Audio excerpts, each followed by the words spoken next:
dibadbaxyo ballaaran oo looga soo horjeedo daawo la'aanta ka jirta isbitaalka xerada qaxootiga Ifo ayaa saaka ka dhacday afaafka hore ee isbitaalka.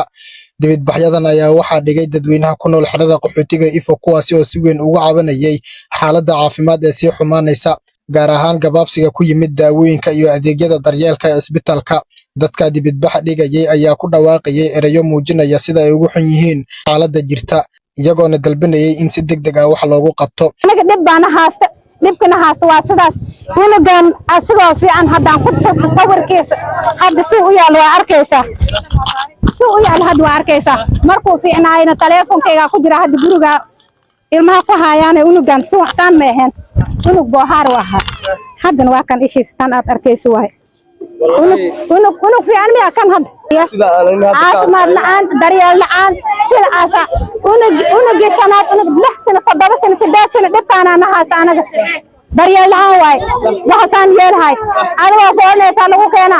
daawo ma lahan daawo la'aan nahaasa mooga aniga dhaqaatiir waa inoo joogta laakiin dhaqaatiirta haddii daawo ku siinaysa aan haysanin maxay ku siinaysaa sidaasa nagu haasta hana dhaafto qofabali hana dhaafto haddii wax banana siinaynin anaga hay-ad hanoola keeno hay-ad maaha tan hay-ad hanoola keeno anaga ma arkin daawo ma arkin hadda unug baa naafo ii tahay hadda biyihii lagu duriyaa naafo ka dhigan biintaanaani joogtaa hadda gurigeyga anoo meeshan taagan waa tagi kartaa warsan umar hasanaan lahaa weedi gurigeyga naafona maaha biyahaas lay naafo ka dhigan bas haye waxaa lagu dhihi soo galo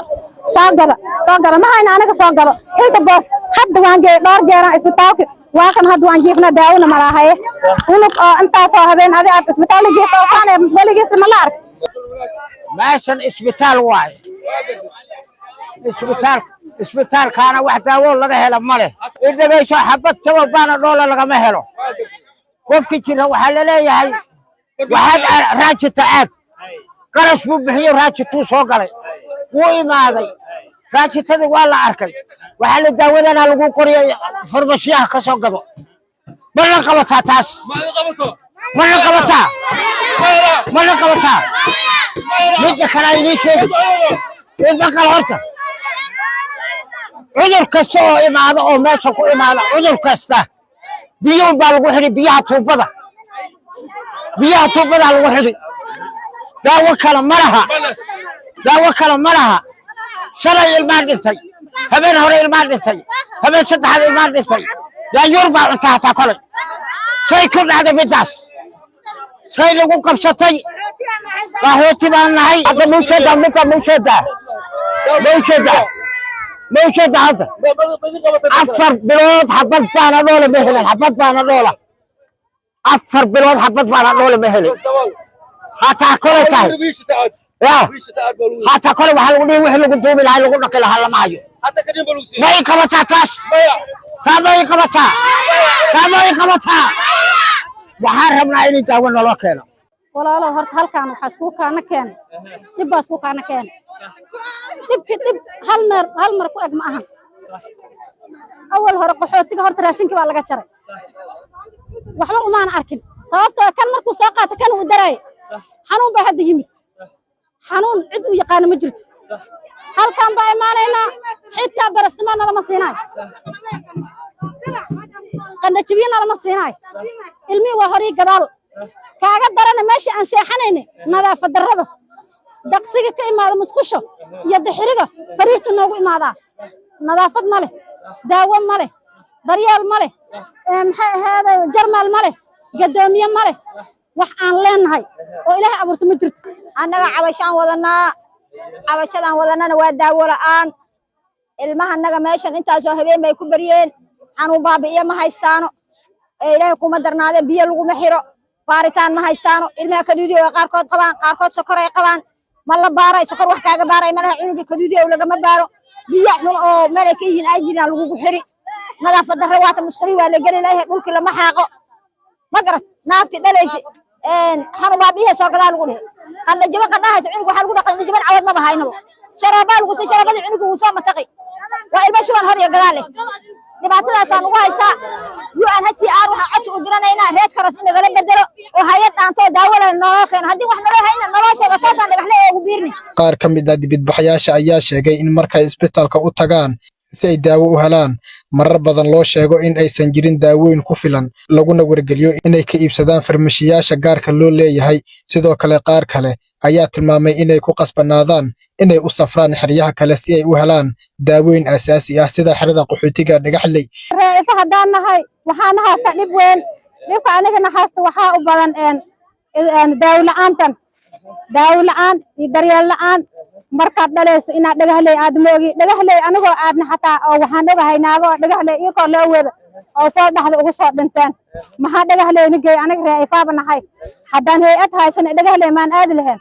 unugan waxaan ka soo goostay anigoo 5 bir aan dhali rabo, anoo dhali rabo 5 bir iga dhiman yaan Dhagaxley kaar ka soo goostay ifaana ku dhalay. haddee waxaa kaloo ii weheliya haddana unug oo tan ka weyn oo daawadii biyihii lagu duri daawo ma aha biyo waaye wax lagu duri naafo waaye. hadda waxay la fadhidaa daawadaas lagu duri oo biyahaas lagu duriyaa naafo ka dhiga. hadda waa idin tusi karaa gurigayga biiteen waaye. waxaa lagu dhihi soo gado ma hayna aniga soo gado hilda boos. hadda waan geeyey dhowr jeeraan isbitaalka waa kan hadda waan jiifnaa daawona ma laha. rabnaa Dhagaxley maxaana geey reefaaba nahay Dhagaxley maxaana geey reefa uriyeen Dhagaxley aniga daryeel la'aan baan u dhimanay. daryeel meesha waa ku rafaadsannahay, carruurtu way naga dhammaanayaan, meesha daryeel la'aan baa ka jirto. haddaan imaadna waxaa la dhihi xabadka boondolka gataan oo dhaawacan ku iibsanna ma haysan, dhaawacan ku iibsanaysa baasamaana imaadeen. carruurta 5 bay sii marayaan dhimashada, daryeel la'aan bay u dhammaanayaan. marka walaalow dhibkaasaan haysto haddaana aan hay'ad haysan oo maxay ahaadee wax aan haysan aana jirin oo caafimaad noola haynin oo raashinka waaba la goostay noola haynin caafimaadkii baa noogu daran. haddaana caafimaad noola haynin hadda runtaa nolosha ridda ha la xirto meelahana iskaga dhammaanaynaa. waka